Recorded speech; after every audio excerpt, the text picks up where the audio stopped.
सबसे पहले मैं मैनेजिंग डायरेक्टर हॉस्पिटल के और एडमिन ब्लॉक के जितने भी एम्प्लॉयज़ हैं उनका धन्यवाद देना चाहूँगा कि मुझे आप सब लोगों के बीच में बोलने का मौका मिला। मैं यहाँ किसी के इलाज के लिए आया, तब मुझे लगा कि मुझे भी अपने एक्सपीरियंस आपके साथ शेयर करने चाहिए।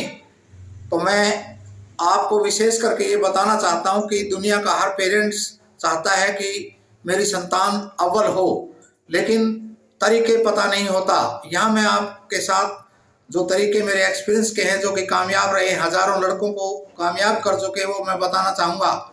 जैसा कि आप यहाँ पर सीरियस होकर के काम कर रहे हैं, जैसे कि आप एम्बुलेंस को आगे बढ़ाने के लिए मैं देखता हूँ कि सिक्योरिटी इतनी तेज़ी से काम करती है, तो इसी प्रकार आपने उस सिक्योरिटी कि जो एम्बुलेंस को निकालने के लिए गंभीरता से विचार किया। इसी प्रकार आपने अपने बच्चों के बारे में, जैसा कि आपको उनके बारे में कुछ भी पता लगे उसको सीरियस लें।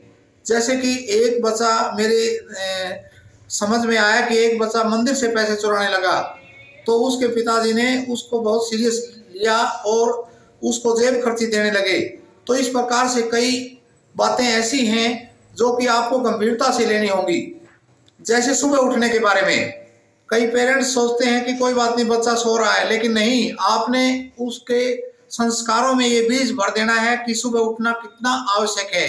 इसी प्रकार बहुत से पेरेंट्स का मैं देखता हूँ कि साइकिल चलाना नहीं बताते और उसे बिल्कुल लाइट लेते हैं, जबकि वो कभी भी गंभीर एक्सीडेंट हो सकता है।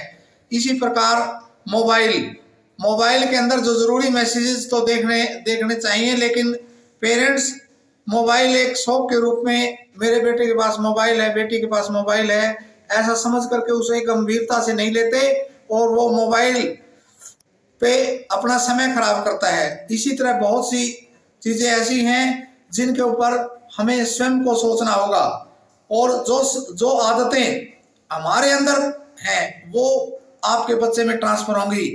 अतः किसी भी विषय को मैं ये कहना चाहूँगा कि आपको उसको गंभीरता से लेना है।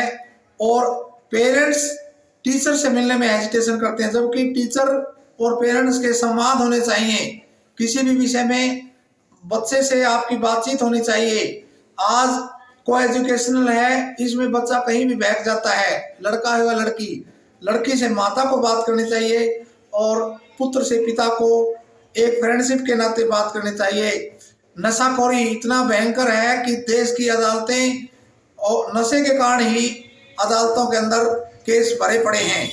तो मैं पुनः ये कहना चाहूँगा कि देश की आधी अदालतों का काम कम हो जाए, पुलिस प्रशासन का काम कम हो जाए, यदि हम बच्चों में अच्छे संस्कार दें।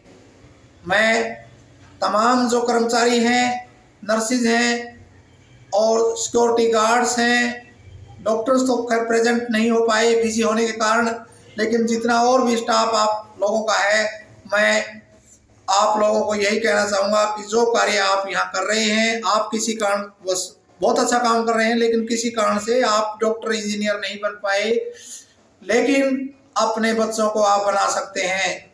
इसी के साथ धन्यवाद। गौरव पंडित जी का भी धन्यवाद। Thank you.